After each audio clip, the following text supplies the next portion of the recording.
There's a picture, I'm sure you've seen, the picture from the New York premiere of The Rum Diary. What went on? What's happening in that picture? That was the Heimlich maneuver. I had something lodged. What, for real? No, not really, no.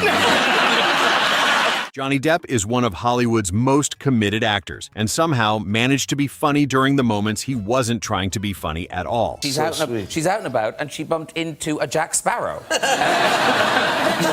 What are the odds? I know, what are the odds? And you do sometimes, you do the dressing up as Jack Sparrow. You seem to like that. I just run around the house like that. These are Johnny Depp's funniest moments being unintentionally hilarious, admitting he's never watched his own movies. Have you seen the movie? No, I've not. I'm sorry, you've not seen the movie? Not just yet. And you're too busy to see it, probably? You know, in a way, you know, once my job is done on the film, it's really none of my business. You know?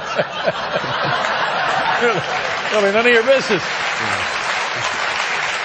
Letterman assumes any serious actor would study the finished product of a massive production, so Johnny's flat admission leaves David with zero explanation, Depp laughing out loud in court. I'm so pathetic when it comes to knowing what movies I've done. I'm sorry.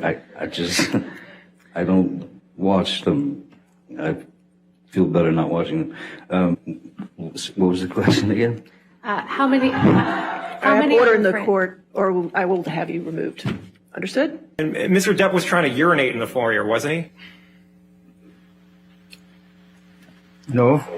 Mr. Depp had his penis out of his pants, didn't he? I think I would remember. Relevance. Mr. Depp. I'll allow. Next question. And you were trying to get Mr. Depp out of the house, correct? Correct. I was trying to get Mr. Depp out of the house, yes. I mean, so he was strong enough to break away from your grip, correct? No. So you had his arm and he broke away, though, correct? As if the situation wasn't serious enough, Johnny makes himself and everyone in court laugh so hard he almost got held in contempt. Jack Sparrow's rhythm collapses mid-take. You have no idea. What'd you call me? Are you calling me out? Who's calling you out? It's not me. Pity. Commodore Norrington, my... Do you have the courage and fortitude to follow orders and stay...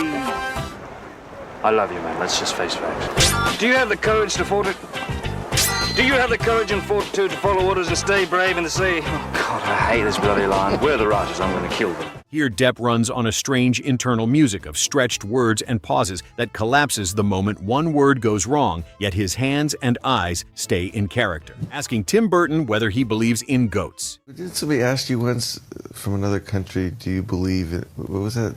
I was asked if I believed in goats. Goats? That was a journalist. And do you believe in goats? I do believe in goats. More and more. Yeah, good. I believe in goats. This unscripted format hands Depp the question cards, and he immediately uses that freedom to ask Burton the most random question ever, casually mentioning he owns a private island.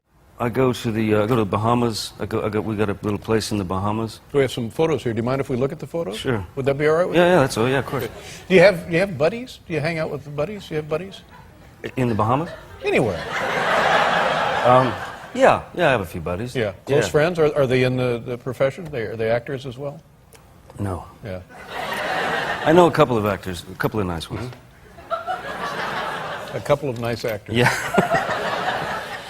This is where you go in the Bahamas. It's called Little Halls Pond Cay. Yeah. 45 acres in the Bahamas. Well, it certainly looks beautiful.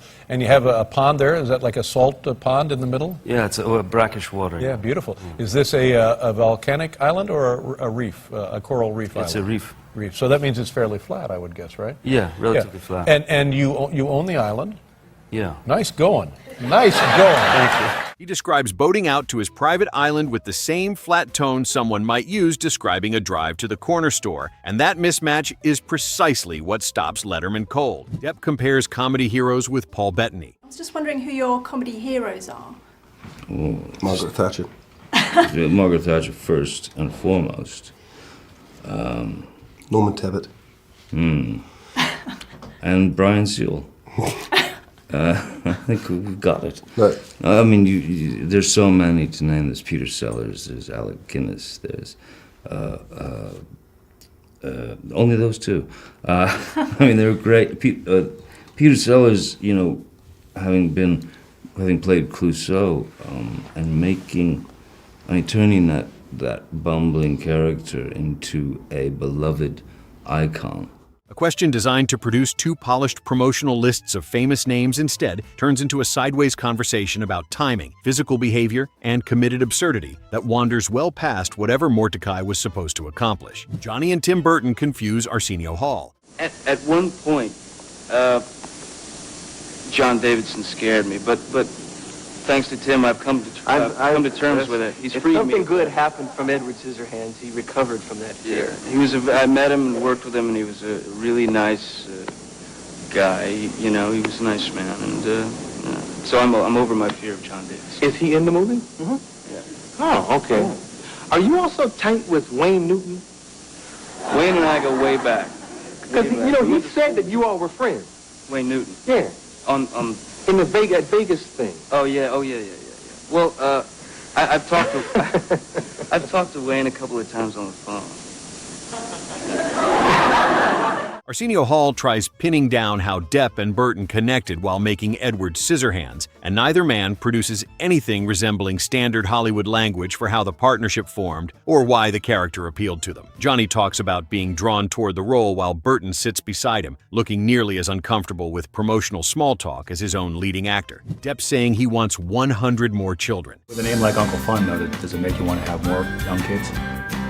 Man, you know what? I just got back from a trip to China, you know, promoting this film, and I met these little, amazing, little, innocent, beautiful, perfect little Chinese kids, and you know, that kind of thing always makes you feel a little broody, you know. Entertainment Tonight asks a simple question about wanting more kids, and Depp answers with a number so excessive it stops sounding like a practical response almost immediately, delivered with the calm tone of a person who might use discussing one modest family addition. That flat delivery forces the interviewer to figure out on their own whether he's serious, joking, or somehow both. Greg James investigates Depp's ridiculous rumors. I want to clear some rumors up, please, Johnny. There's one here. Are you moving to Manchester?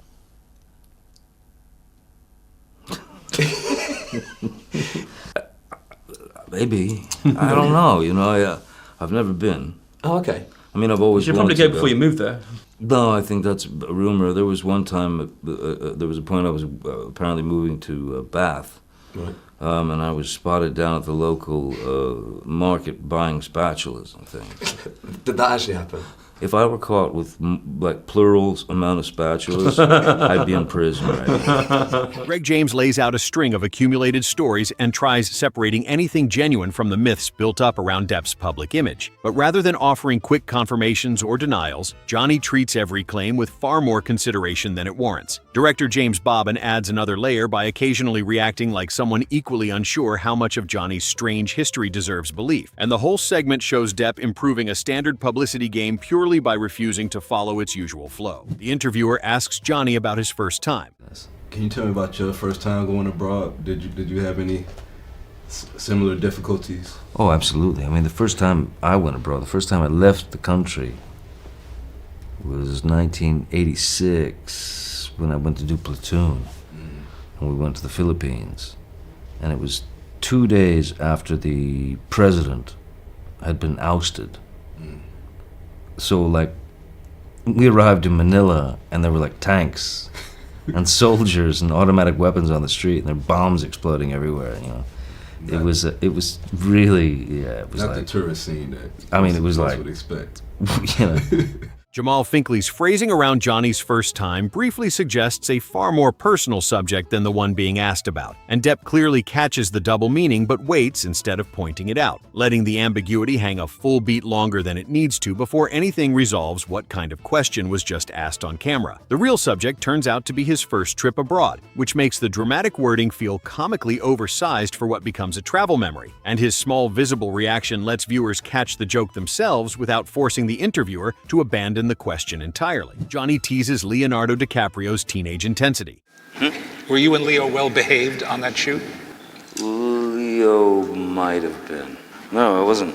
It was a hard time for me, that film, for some reason. I don't know why. It was like one of those moments that you have that one, especially an actor, shouldn't have often, where you can't really tell if the thing that you're living through or what you're feeling at the time is coincidental, or if somehow you've, made some prior plans without really knowing about it in terms of deviating.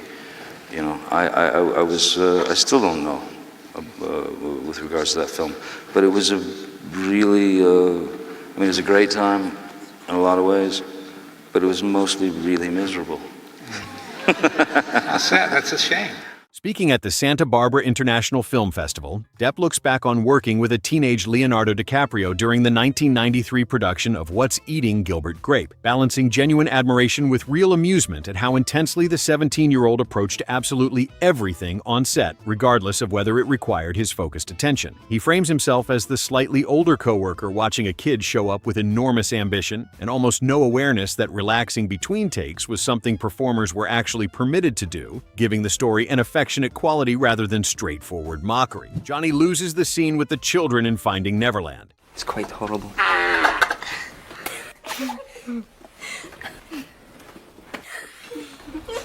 Yes, and he swelled to the size of a hippopotamus. Fingers like sausages. We had to float him down the Nile, like it was a great floated raft.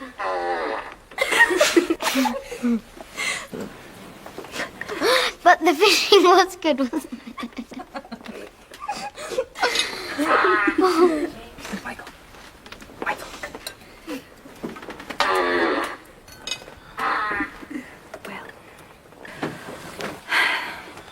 Depp holds Barry's calm, restrained manner so carefully throughout Finding Neverland that his composure breaking in the outtakes stands out in a way it simply wouldn't for an actor playing a less controlled character, since the gap between Barry's composed expression and whatever Depp's actual face is doing once the child actors have defeated him is the entire content of the footage. The child actors bring genuinely unpredictable timing that no adult scene partner would introduce, making each take progressively harder to save through the simple mechanism of being themselves near someone maintaining a character whose emotional register runs contrary to how anyone naturally responds around unpredictable children. Watching that failed attempt to stay serious is more entertaining than an instant break would have been, since seeing the effort fail slowly while recovery seems briefly possible gives the footage a sustained quality a collapse wouldn't have built across the same amount of screen time. The outtakes document something the finished film's period formality conceals: that Depp was working hard to inhabit a character whose emotional register ran contrary to his own performing instincts, and the children effectively located the seam between Barry's required composure and Depp's actual personality, simply by being themselves in ways no professional calculation could have prevented. His repeated attempts to recover Barry's composure after losing it revealed something his controlled dramatic work doesn't typically show, which is that he was clearly invested enough in the character's emotional register to care about losing it, even in footage the audience would never see. Johnny Depp made unintentional comedy look like the hardest thing to fake and the easiest thing to accidentally produce when the cameras happened to catch the right moment. Which Johnny Depp unintentionally hilarious moment made you laugh the hardest? Drop your pick in the comments and subscribe for more from the performer who was funniest when nobody was trying to be funny at all.